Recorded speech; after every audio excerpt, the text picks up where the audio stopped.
Hit 3 trailer release అయింది and Nani గారి mass rampage చూపించారు.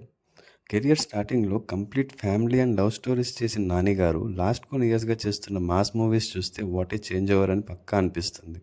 అసలు నాని గారు ఇలాంటి మూవీస్ కూడా చేస్తారు అని అప్పట్లో అస్సలు ఎక్స్‌పెక్ట్ చేయలేదు. కానీ చేసి సక్సెస్ కూడా అయ్యారు. 'దసరా', 'సరిపోదా శనివారం', ఇప్పుడు వస్తున్న హిట్ 3 నెక్స్ట్ 'ప్యారడైజ్'. అండ్ మీ దగ్గర నుంచి మాదొక చిన్న రిక్వెస్ట్, మా కంటెంట్ మీకు నచ్చితే ప్లీజ్ సబ్స్క్రైబ్ చేసుకోండి. వీడియోస్ చూస్తున్నారు కానీ సబ్స్క్రైబ్ చేసుకోవట్లేదు.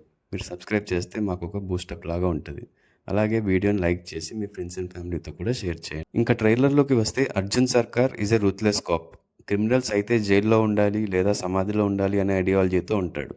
అండ్ ఈ మూవీ మెయిన్ కేసు వచ్చేసి కిడ్నాపింగ్ అని అయితే చూపించారు. అండ్ ఇక్కడ మదర్ కిడ్నాపర్ గురించి డిస్క్రైబ్ చేస్తుంటే నాని షార్ట్స్ని చూపిస్తారు. అంటే ఈ మూవీలో నాని విలనా? ఈ థియరీ కూడా వినిపిస్తుంది.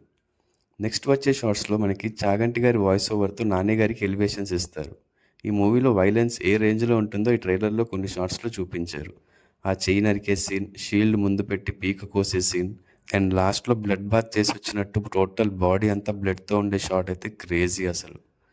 జనాల మధ్యలో ఉంటే అర్జున్, క్రిమినల్స్ మధ్యలో ఉంటే సర్కార్ అని తను ఓన్లీ ఒక వైలెంట్ అండ్ రూత్లెస్ కాపే కాదు, ఎమోషన్స్ అండ్ ఫీలింగ్స్ కూడా ఉన్నాయి అని చెప్తారు. అండ్ ఒక షార్ట్లో శ్రీనిధి నువ్వు అమ్మ దగ్గర పెరగలేదు కదా అని అంటుంది. సో ఎమోషనల్ సీన్స్ కూడా ఉండబోతున్నాయి. ఇంకా యూ కాన్ సర్వైవ్ హియర్ అని అన్నప్పుడు నా కెరియర్ బిగినింగ్ నుంచి ఈ మాట వింటున్నా అంటాడు. ఇదైతే టూ గుడ్ అసలు. అండ్ ఆ వైట్ కోట్స్ వేసుకుని ఉన్న ఫైట్ సీక్వెన్స్ అయితే చాలా ఇంపార్టెంట్ అండ్ లెందీ సీక్వెన్స్ లాగా ఉంది. అండ్ ఇదే క్లైమాక్స్ ఫైట్ అని నేను అనుకుంటున్నాను. Eagerly waiting for May first. ఈ ట్రైలర్ మీకు ఎలా అనిపించిందో కమెంట్స్ చేసి చెప్పండి. Thanks for watching and see in the next video.